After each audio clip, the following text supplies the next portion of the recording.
नमस्कार दोस्तों, स्वागत है आप सभी का इस सेशन में। इस सेशन में हम important MCQs of Indian economy and Indian financial system उनको करने वाले हैं। हम इससे पहले लगभग 13 क्लासेस और 250 से ज़्यादा एमसीक्यूज प्रैक्टिस कर चुके हैं और इन सेशंस के थ्रू पूरे के पूरे हमारा जो सिलेबस है Indian economy Indian financial system का, उसको हम रिवाइज कर रहे हैं। तो ध्यान से इन एमसीक्यूज को आंसर करिएगा। आई होप आप लोग तैयार हो इनको आंसर करने के लिए। ये है क्लास 14 और हमारे अपने डिस्कशन को हम आगे बढ़ा रहे हैं इन दिस सेशन। ये क्वेश्चन आपको पूछा गया था प्रीवियस सेशन में कि the first private sector bank of India established in the year 1994 was. ठीक है, प्राइवेट सेक्टर बैंक कौन सा था फर्स्ट जो कि 1994 में एस्टैब्लिश किया गया था? वो चीज पूछी गई थी। Is it Kotak bank, ICICI bank, syndicate bank या फिर एचडीएफसी बैंक? सही जवाब क्या है यहाँ पर? Is it Kotak bank, ICICI, syndicate या एचडीएफसी? तो the correct answer here is ICICI bank. इससे पहले आईसीआईसीआई बैंक सबसे पहले जो है एस्टैब्लिश किया गया था एक तरीके से डेवलपमेंट फाइनेंस इंस्टीट्यूशन या फिर डेवलपमेंट फाइनेंशियल इंस्टीट्यूशन भी इसे हम कहते हैं। तो इसके रूप में सो दैट यह हेल्प कर सके इन इंफ्रास्ट्रक्चर डेवलपमेंट मेनली इसे जो है लाया गया था। बट आगे जाकर इसे एक प्राइवेट सेक्टर बैंक बना दिया गया और पहला प्राइवेट सेक्टर बैंक इंडिया का ये बना। तो B is the right answer here. I hope इस सेशन के क्वेश्चंस को आंसर करने के लिए आप रेडी हो। The best possible thing would be कि आप एक पेपर पेन ले लो, क्वेश्चन नंबर्स लिख लो और फिर वीडियो को पॉज करके क्वेश्चन पढ़ो और इसको आंसर करने की कोशिश करो अपने तरफ से और फिर कंपेयर करो उस आंसर को। देखो कितने आपके सही हो रहे हैं, इससे आपको पता चलेगा कि किस तरीके की प्रिपरेशन है आपकी। Private sector banks are banks which are constituted under dash and operate under dash. ठीक है, कौन से एक्ट के अंडर इन्हें कंस्टिट्यूट किया जा रहा है और ऑपरेट कौन से एक्ट के तहत ये कर रहे हैं? तो यहाँ पहला ऑप्शन है companies act, RBI act, companies act, banking regulation act, banking regulation RBI act या फिर private banks act and RBI act. ठीक है, यहाँ पर अगर मैं आपको बताऊं प्राइवेट सेक्टर बैंक नाम का कोई भी जो है 1996 में इस तरीके का एक्ट आया नहीं है। यहाँ सही जवाब है कि private sector bank actually companies कहलाते हैं एक तरीके के और इन्हें कंपनीज एक्ट के तहत एस्टैब्लिश किया जाता है। तो यहाँ पर आपका आ जाएगा companies act. Operate under what? Banking regulation act के तहत इन्हें रेगुलेट किया जाता है। By whom? By RBI. ठीक है, तो इस वजह से ये दोनों हमारे सही कॉम्बिनेशन ऑफ आंसर हो जाएंगे जो कि बी है। राइट, बी सही कॉम्बिनेशन है। आगे बढ़ते हैं। सेकंड क्वेश्चन यहाँ पे पूछा गया है which among the following statement is correct with respect to guidelines applicable in India with respect to universal bank. Universal bank से रिलेटेड गाइडलाइंस रिलीज किए गए हैं एंड ये जो गाइडलाइंस है आरबीआई के द्वारा ऑब्वियसली। एंड ये गाइडलाइंस के जो मेन आयाम है, मेन फीचर्स हैं, उनसे रिलेटेड स्टेटमेंट दिए गए हैं। आपको कौन सा सही है कौन सा गलत है वो आपको देखना है। बहुत ही फैक्ट बेस्ड है ये, इस वजह से इन चीजों को आपको याद रखना होगा कि क्या गाइडलाइंस है। पहला स्टेटमेंट है initial paid up capital of ₹500 crore is required to establish them. Universal banks actually होते क्या है? These are nothing but bank जो कि डिफरेंशिएटेड नहीं है। ठीक है, डिफरेंशिएटेड बैंक्स कौन से होते हैं? ये ऐसे बैंक्स हैं जो कि स्पेसिफिक ग्रुप ऑफ पीपल को केटर करता है। ठीक है, स्पेसिफिक डेमोग्राफिक जो सेक्शन है उनको केटर करता है। फॉर एग्जाम्पल हमारे पेमेंट बैंक्स है, पेमेंट बैंक्स का एयरटेल पेमेंट हम ले लें या फिर कोई यूपीआई जो पेमेंट है या फिर इंडिया पोस्ट पेमेंट बैंक हम ले लें, तो उसके द्वारा जो भी स्मॉल ट्रांजैक्शन करने वाले लोग हैं, स्मॉल बिजनेस चला रहे हैं, वो एक टारगेट एरिया है। इस तरीके से टारगेट एरिया जो नहीं होता है बैंक का स्पेसिफिकली, अगर हम एसबीआई लें तो क्या आप कह सकते हो कि सिर्फ स्मॉल बिजनेसेस के लिए? क्या आप कह सकते हो कि बड़े जो कॉर्पोरेट्स हैं उनके लिए है खाली एसबीआई? नहीं, दे एसबीआई इज फॉर एवरीबॉडी, उन्हें हम यूनिवर्सल बैंक कहते हैं। ऐसे बैंक को एस्टैब्लिश करने के लिए कौन से यहाँ पर जो गाइडलाइंस है वो सही है? Initial paid up capital 500 crore, तो इनिशियली जो एस्टैब्लिश कर रहे हैं करने से पहले उनके पास 500 करोड़ होने चाहिए। ठीक है, उस बैंक को एस्टैब्लिश करने के लिए हम इनिशियल पेड अप कैपिटल कहते हैं, which is right. Bank should maintain a minimum net worth of 500 crore at all times, ये भी सही है। दूसरा है इतना नेटवर्थ उनके पास होना चाहिए 500 करोड़ एट ऑल टाइम, क्योंकि बैंक रन जैसे सिचुएशन अगर आते हैं तो they will be able to use that money. Resident individuals having 10 years experience in banking and finance would also be eligible to establish such bank। ठीक है, 10 years का experience अगर उनके पास होगा, ये ईयर्स जो है नंबर ये बहुत ज्यादा इंपॉर्टेंट है।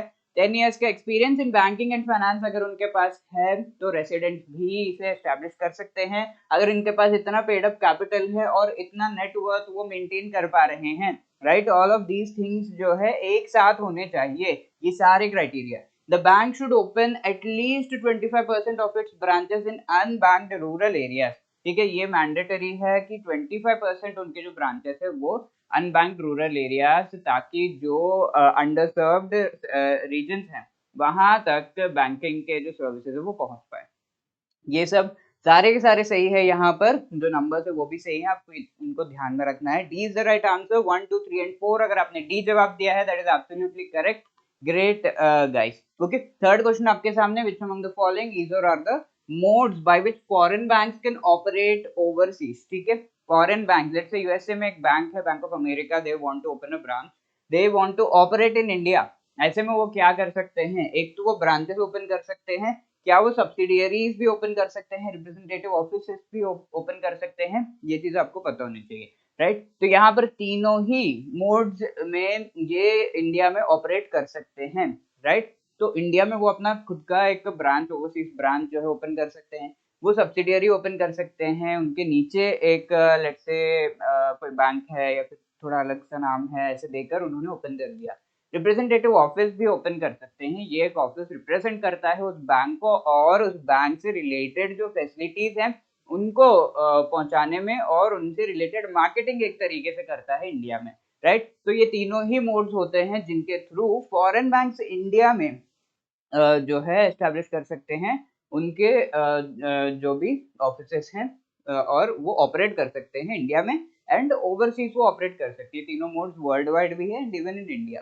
तो all the three are correct, D is the right answer. अगर आपने डी जवाब दिया है बहुत ही बढ़िया।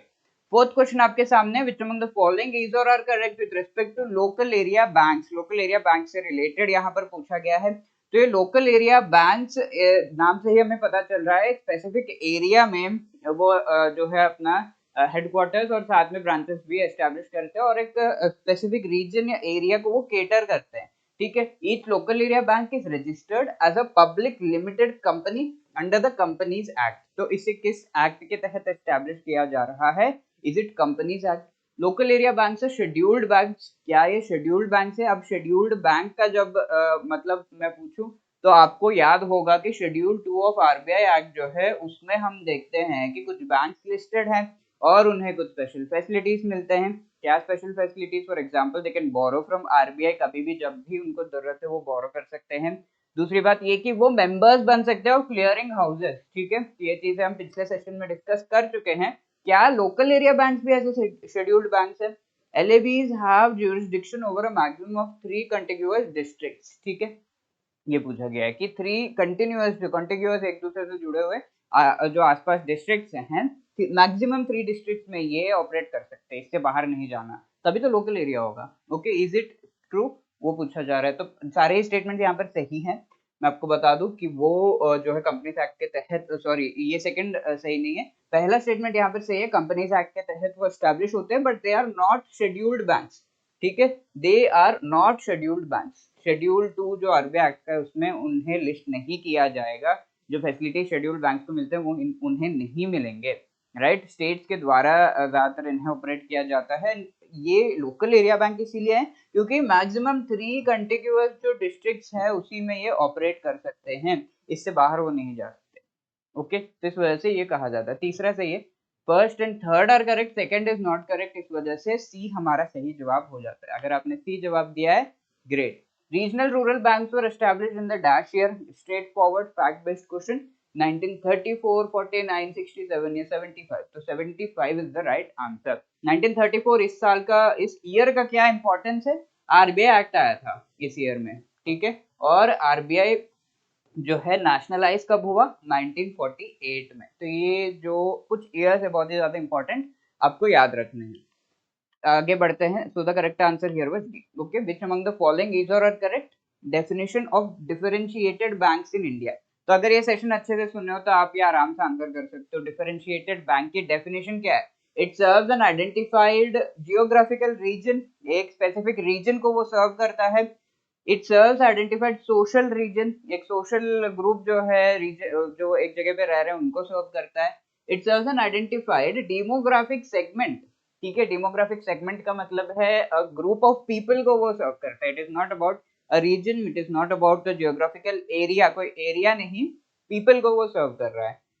आइडेंटिफाइड इकोनॉमिक सेक्टर को वो सर्व करता है, फॉर एग्जांपल ओनली एमएसएमई को, ओनली एग्रीकल्चरल सेक्टर को, इस तरीके से क्या वो सर्व करता है, जो हम डिफरेंशिएटेड बैंक्स कहते हैं। तो differentiated banks are actually serving a specific demographic section, ठीक है, डेमोग्राफिक सेगमेंट को वो सर्व करते हैं। फॉर एग्जांपल लोग जैसे एमएसएमई हो गए, सिर्फ उनको सर्व कर रहे हो, या फिर जो लो वैल्यू ट्रांजैक्शन कर रहे हैं उनको सर्व कर रहे हो, इस तरीके से।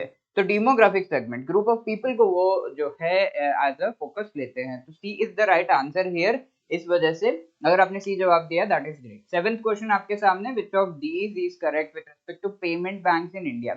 दे are differentiated banks and not universal banks. अभी अभी हमने जो है ये चीज हम डिस्कस कर चुके हैं कि डिफरेंशिएटेड बैंक्स का एक इम्पॉर्टेंट, एक एग्जाम्पल, एक टाइप हो गया पेमेंट बैंक, ठीक है। इंडिया पोस्ट पेमेंट बैंक के बारे में आपने सुना होगा, तो वो है राइट। तो पेमेंट बैंक से रिलेटेड क्वेश्चन यहाँ पर पूछा गया। पहला स्टेटमेंट है कि दे आर डिफरेंशिएटेड बैंक्स और यूनिवर्सल नहीं है। यूनिवर्सल कौन से होते हैं? जो डिफरेंशिएटेड नहीं है उन्हें हम यूनिवर्सल बैंक कहते हैं। एक स्पेसिफिक जो डेमोग्राफिक सेगमेंट है उन्हें नहीं सर्व करते, सभी को सर्व करते। फॉर एग्जांपल एसबीआई, अभी इस सेशन में ही हम डिस्कस कर चुके हैं। तो this statement is correct because differentiated bank का एक एग्जाम्पल पेमेंट बैंक है।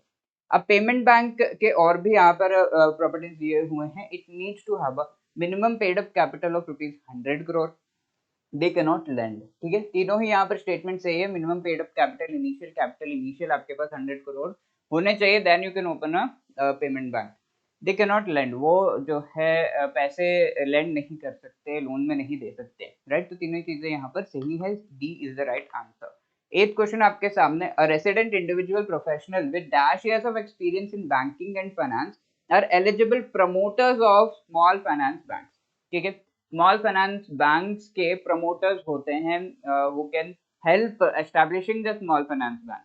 तो ऐसे लोगों के लिए उनको जो है इतना इयर्स का एक्सपीरियंस होना चाहिए इन बैंकिंग फाइनेंस, ये चीज एक क्राइटेरिया है। तो कितना इयर्स है वो? इज इट 3 इयर्स, 7 इयर्स, 10 या 15 इयर्स? ओके, तो याद करिए हम ये चीज पहले भी देख चुके हैं कि जो शेड्यूल्ड बैंक है, कमर्शियल बैंक हैं, या फिर यूनिवर्सल बैंक हम कह रहे हैं, तो उनको एस्टैब्लिश करने के लिए 10 इयर्स का जो है एक्सपीरियंस चाहिए होगा, और इतना जो है पेड अप कैपिटल वगैरह चाहिए होगा, वो हम देख चुके हैं। यहाँ पर भी जो 10 इयर्स का एक्सपीरियंस है, नंबर इज सेम, ये प्रमोटर्स बन सकते हैं स्मॉल फाइनेंस बैंक के। ओके, तो द करेक्ट आंसर इसमें से क्या है? C, right. अगर आपने सी जवाब दिया है that is great. Ninth question, which among the following is are correct short term credit cooperative bank in India? ठीक है, short term credit cooperative bank इनमें से कौन सा है वो पूछा गया है। Is it state cooperative bank, district central cooperative bank, या लैंड डेवलपमेंट बैंक? ठीक है, अलग अलग तरह के कोऑपरेटिव बैंक है, शॉर्ट टर्म इनमें से कौन सा है? तो स्टेट कोऑपरेटिव बैंक तो शॉर्ट टर्म होते हैं, शॉर्ट टर्म जो थे लोन्स वगैरह, और जो हम कह सकते हैं डिपॉजिट्स एंड ऑल लेते हैं। डिस्ट्रिक्ट सेंट्रल कोऑपरेटिव बैंक भी लेते हैं। बट लैंड डेवलपमेंट बैंक, ये आप देख रहे हो नाम से ही पता चल रहा है, लैंड डेवलपमेंट का मतलब क्या है? इंफ्रास्ट्रक्चर से रिलेटेड है, और इंफ्रास्ट्रक्चर शॉर्ट टर्म होता नहीं है, ये होता है लॉन्ग टर्म, ठीक है। तो ये बैंक्स भी लॉन्ग टर्म है, राइट। तो ये शॉर्ट टर्म नहीं है, लॉन्ग टर्म कोऑपरेटिव बैंक है, और इस वजह से this is not correct. 1 and 2 only is correct and A is the right answer. 10th question, WhatsApp पे, ठीक है, व्हाट्सएप पे हम एक ऑप्शन देख रहे हैं पे, पेमेंट का, ठीक है। तो ये जो लाया गया है ये किस तरह का है? व्हाट्सएप पे जो फीचर है वो किस तरह का है? तो ये क्या है? फिनटेक है, tech fin company, neo bank हम कह सकते हैं इसे, या फिर एक पेमेंट गेटवे है। इनमें से कौन सा सही है? तो यहाँ पर अगर हम देखें तो व्हाट्सएप एक्चुअली पहले से ही पूरा इनका जो है सोशल मीडिया का पूरा है स्ट्रक्चर है, एंड इसमें एक एक्स्ट्रा फीचर वो ऐड कर रहे हैं ऑफ पेमेंट, एक पार्ट है पेमेंट का, राइट। तो they are not dependent completely on the payment services जो वो प्रोवाइड कर रहे हैं। सोशल मीडिया का जो पूरा फीचर है उस पर वो डिपेंडेंट है। तो ऐसे जो कंपनीज है उन्हें हम टेक, तो ये पूरा तो उनका टेक हो गया, और एक पार्ट जो है ये फाइनेंशियल सर्विसेज का वो प्रोवाइड कर रहे हैं, तो दे आर कॉल्ड टेकफिन, ठीक है। और यहाँ पर कई सारे ऐसे एप्स है लाइक पेटीएम हो गया जो कि कम्प्लीटली डिपेंडेंट हैं ऑन द फाइनेंशियल सर्विसेज जो वो प्रोवाइड कर रहे हैं। तो ये मेनली इनका जो है फाइनेंशियल सर्विसेज प्रोवाइड करने का काम है, बट वो कैसे प्रोवाइड करते हैं, टेक्नोलॉजी का यूज से। So these are called fintechs और इन्हें हम टेकफिन्स कहते हैं। तो यहाँ पर एक और एग्जांपल हो गया गूगल पे का।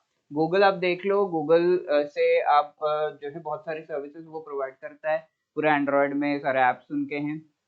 एंड यहाँ पर आप देख रहे हो कि एक एक्स्ट्रा वो जो है हम कह सकते हैं सर्विस प्रोवाइड कर रहा है वो पेमेंट का। तो इनका मेन जो है टेक्नोलॉजी है, देन छोटा सा पार्ट फाइनेंशियल सर्विसेज का है। तो दे आर कॉल्ड टेक्फिन, और बाकी जो कम्प्लीटली डिपेंडेंट है ऑन फाइनेंशियल सर्विसेज जो वो प्रोवाइड करते हैं, तो उन्हें फिनटेक कहा जाता है। तो ये चीज आपको ध्यान में रखना होगा। नियो बैंक्स डिजिटल बैंक्स हैं जो कि डिपेंडेंट हैं on normal, let's say SBI है, उनसे टाइप कर लिया और फिर डिजिटल सर्विसेज ये प्रोवाइड कर रहे हैं। तो वो डिजिटल बैंक से पेमेंट गेटवेज नॉर्मल हमारे पेमेंट गेटवे। तो यहाँ पर सही जवाब होगा दिस इज अ टेकफिन, ठीक है, टेकफिन हम कह सकते हैं इसे। And so B is the right answer. 11th question क्या है, which of these statement is correct with respect to neo bank, ठीक है, डिजिटल बैंक की जो हम बात कर रहे थे उससे रिलेटेड है। They are not regulated by RBI, ऐसा कुछ हो सकता है जो कि आरबीआई के द्वारा रेगुलेटेड ना हो। And they have tie-ups with regulated banks to offer services to their customers. Regulated banks के साथ tie-up करते हैं। Peer-to-peer lending is an example of balance sheet lending, ठीक है। तो ये balance sheet lending का एक example है क्या? It is also kind of neo bank, और इसमें दो तरीके के हम कह सकते हैं, balance sheet lending and marketplace lending नाम के दो हमारे जो है variants हैं of neo bank, राइट। तो इन दोनों में से क्या ये बैलेंस शीट लेंडिंग का एक एग्जांपल है, पीयर टू पीयर लेंडिंग, वो पूछा जा रहा है। They are not regulated by RBI, ये चीज एक हद तक सही है, ठीक है। Directly it is not mandated कि जो नियो बैंक्स उन्हें रेगुलेट किया जाए, बिकॉज नियो बैंक्स खुद में बैंक नहीं है, they only provide digital services. Okay, digital जो है बैंकिंग सर्विसेज वो प्रोवाइड करते हैं, इनका टाई अप होता है बैंक से, और ये बैंक एक्चुअली रेगुलेट होता है by reserve bank of India. Okay, these are not directly regulated by RBI, but yes RBI एक हद तक सुपरवाइज करता है इनके एक्टिविटीज को। रेगुलेटेड हम नहीं कह सकते, कोई मैंडेट नहीं है। So this is correct. They have tie ups with regulated bank, ये भी सही है, अभी अभी हमने देखा। अब पीयर टू पीयर लेंडिंग ये क्या होता है, आपको कई सारे वेबसाइट मिल जाएंगे जहां पर आपको पता होगा कि लोग जो है पैसे देने के लिए तैयार हैं। आप उन वेबसाइट पे जाते हो और फिर पैसे लेते हो। तो जो लोग पैसे दे रहे हैं और जो लोग पैसे ले रहे हैं, उनको मिलाने वाले वेबसाइट को पीयर टू पीयर लेंडिंग कहते हैं। और इस तरह के website actually market place lending जो है उसका पार्ट है। They are not balance sheet lending. Balance sheet यानी कि जैसे ही कोई लेंडिंग होती है, यहाँ पर क्या है, जो एक पर्सन है जो कि दे रहा है, एक पर्सन है जो ले रहा है, इन दोनों को बस कनेक्ट करने के लिए पीयर टू पीयर लेंडिंग जो है प्लेटफॉर्म प्रोवाइड करता है। तो एक मार्केट प्लेस है जहाँ पे बायर्स एंड सेलर्स मिलकर वहां पे जो है इस एक्टिविटी को करते हैं। अब इन्होंने जो पैसे दिए हैं, ये पैसे देने पर इनका जो है एसेट बन जाता है, इजंट इट, उस पे उनको इंटरेस्ट मिलेगा वापस, ये मिलेगा, तो ये एसेट बन जाता है। तो इनके बैलेंस शीट में ये वेरिएशन होगा, बट इसके कोई भी वेरिएशन नहीं होगा बैलेंस शीट में। तो अपने बैलेंस शीट में वेरिएशन जब नहीं होता है तो उसे मार्केट प्लेस लेंडिंग कहते हैं। बैंक्स की अगर हम बात करें तो वो जब लोन देते हैं तो उनके खुद के बैलेंस शीट में वो लिखते हैं, ओके, एसेट साइड पे, कि हाँ इतना मैंने लोन दिया और आगे जाकर मुझे ये प्रॉफिट होगा। तो उनके बैलेंस शीट में वेरिएशन होता है जब वो लोन देते हैं। तो बैलेंस शीट में वेरिएशन नहीं होता है पीयर टू पीयर लेंडिंग में, तो they are called market place lending, not balance sheet lenders, ठीक है। तो इस वजह से 1 and 2 ओनली इज करेक्ट, और यहाँ पर ये सही है। पहला वाला गलत है तो उसकी ये मत मार्क कर देना, कई बार जो है ये चीज ऐसे होती है। Okay, D is not correct, यहाँ पर एक्चुअली हमारा करेक्ट होगा only 1 and 2 which is A. Okay, A will be the right answer. अब 12th देखिए, RBI introduce magnetic ink character recognition technology. तो एमआईसीआर टेक्नोलॉजी एक्चुअली किसके लिए, for speeding up and bringing in efficiency in processing of dash. तो जो checks होते हैं उनको अच्छे से आइडेंटिफाई करने के लिए टेक्नोलॉजी लाई गई है। यहाँ पे ऑप्शन आपके क्या है, ATM transaction, UPI, demand draft या cheques. So the correct answer is D, cheques. Okay, 13th question, electronic clearing service credit was introduced in 1990s to handle which among the following. इसका सीधा सीधा मतलब है कि इलेक्ट्रॉनिक तरीके से आपको जो पेमेंट दिए जाते हैं वो उसको इंट्रोड्यूस किया गया था 1990s में। किसके लिए बेसिकली इंट्रोड्यूस किया गया था? सैलरी पेमेंट, इंटरेस्ट पेमेंट या डिविडेंड पेमेंट, तीनों के लिए ही किया गया था। सारी तरह के पेमेंट आप कर सकते हो थ्रू इंटरनेट इलेक्ट्रॉनिक मैनर, तो तीनों के लिए ही किया गया था। And so the correct answer here is T. 14 question, the maximum balance that a payment bank can maintain in each account is. एक अकाउंट में, पेमेंट बैंक में आपने अकाउंट ओपन किया, आपके अकाउंट में मैक्सिमम बैलेंस कितना आप मेंटेन कर सकते हो? इज इट 1 लाख, 2 लाख, 5 लाख, या कोई लिमिट ही नहीं है? ये तो गलत है, लिमिट तो एक्चुअली है even in normal banks also. So the correct answer here is 5 lakh. ठीक है, 5 लाख का मैक्सिमम बैलेंस पेमेंट बैंक के अकाउंट में आप मेंटेन कर सकते हो।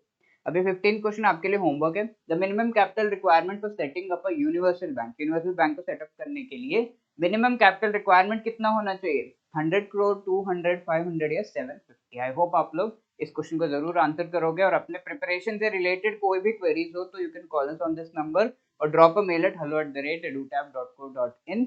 All the best.